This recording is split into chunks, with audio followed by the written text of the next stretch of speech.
Hi, I'm Susan Sherwin, and I'm here today to do foreground and background with you again. This is our number 2. Today's drawing is going to be drawn on this, so go ahead and download that so that you will have it ready.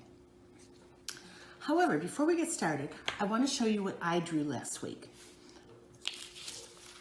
This is our first foreground and background. We have a dinosaur with 3 primitive looking trees in front of it. So that's in the foreground. Our midground is the dinosaur and the background is a volcano. Now, you might say the volcano is fairly big, but volcanoes are huge. So in the background, it's pretty small and it's a little fuzzy. Whereas the details here on the dinosaur are much crisper and much sharper and more colorful. Okay, so let's move on to today's project. Okay, so here's our drawing for today. This is a window. This is inside a house. So we're going to have something in the room and then something outside. Now, because of the way crayons and colored pencils layer that you can't erase, we have to do what's inside the room first. Okay, so I want to draw something in front of the window, and then I want you to draw what's in the room. Okay, then once you've got that, now we'll draw what's outside in the background. So this is our foreground, that's our background. Okay, real simple. If your edges need to come in, you can draw them in a little bit so that they connect. I left you lots of room. And in fact, if you get carried away and you need to just do that, just go outside the lines, pretend they weren't there, do whatever you want. Okay? Remember, it's all about having fun. Take 20 minutes, get your adult to do this with you.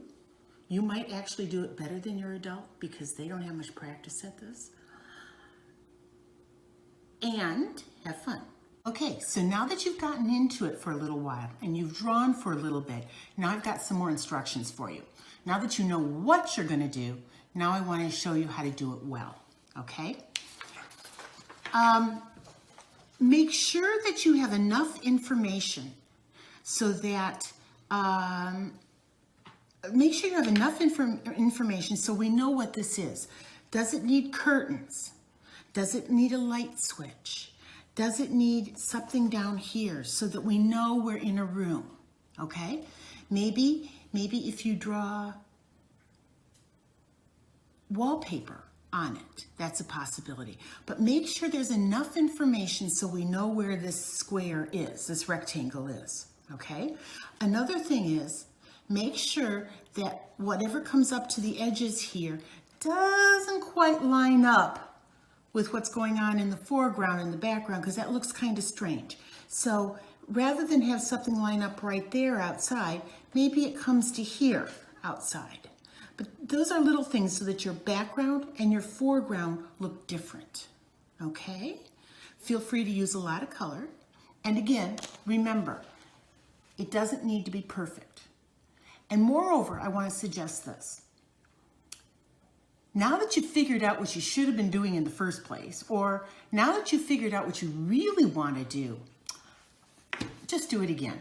Finish the picture just so that you practice finishing, but then print another one and do it again, because then you're not learning everything. You've learned half of it, and now you're just doing a little bit more. Artists do this all the time. That's how they get good at something. You do it, and then you do it again, and you do it again. So if you're not thrilled with your first one, do a second one and have fun.